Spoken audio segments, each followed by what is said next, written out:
Mesdames, Messieurs, bonjour et bienvenue sur notre chaîne YouTube. L'information vous place au sommet du monde. Alors, si vous êtes nouveau, abonnez-vous et cliquez aussi sur la cloche de notification pour ne plus rien manquer. On commence. Par la grâce de Dieu, je me sens bien. J'ai traversé effectivement des épreuves qui sont très fortes. J'ai eu la grâce d'être guéri par Dieu quand j'étais en prison.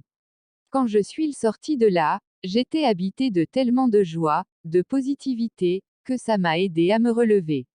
De sorte que quand le problème du divorce s'est présenté, j'avais suffisamment d'énergie en moi pour y faire face.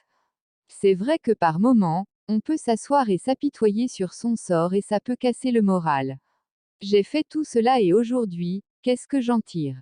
J'ai fait tout cela, je n'ai même pas la reconnaissance de celui qui partageait ma vie.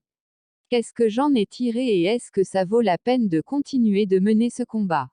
Ce qui m'anime et qui me conduit, c'est ma vision pour l'Afrique, a confié l'épouse du président Laurent Gbagbo sous les ovations nourries de la salle. Sortie de prison, prémisse d'une Côte d'Ivoire réconciliée, et des échanges avec des femmes leaders.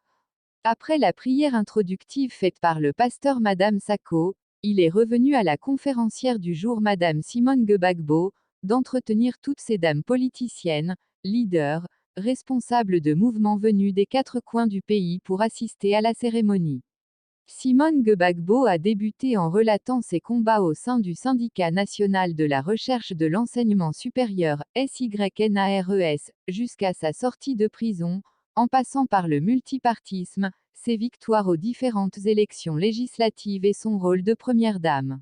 Selon le récit fait sur sa page Facebook, dans cet échange qui a duré plus de 2 heures, Simone Gbagbo a encouragé les femmes à la formation et à la transformation des mentalités.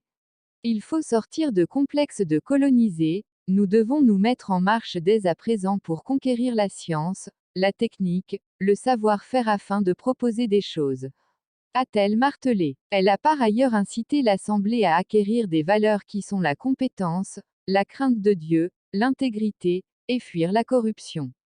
Avant la fin de ce moment de partage, qui s'est soldé par une séance de dédicace du livre de l'écrivaine Simone Gbagbo, l'auditoire a salué la capacité de résilience de la femme politique qui a su se relever après tout ce qu'elle a enduré.